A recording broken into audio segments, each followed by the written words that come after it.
Asal dia 25, tak ada kosong belakang, kita berhenti. Maknanya dia murah. 25, RM2. So okay, kita dekat kawasan entrance pintu 7 Grand Bazaar. Salah satu tempat yang paling ikonik untuk kita shopping dekat Istanbul. So kat sini tips dia satu je lah, kedai ada lebih 4,000. So korang kena pandai bahagian, itu je.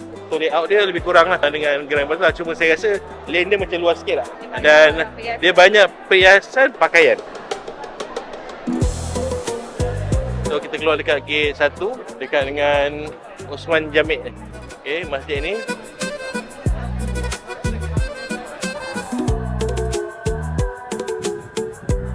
Macam biasa kita jumpa, asal dia 25, tak ada kosong belakang, kita berhenti. Maknanya dia murah. 25, RM2. Okey.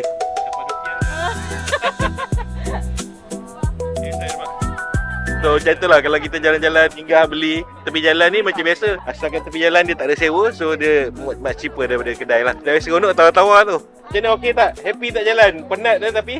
Happy? Alhamdulillah. Masya Allah, tabarakallah.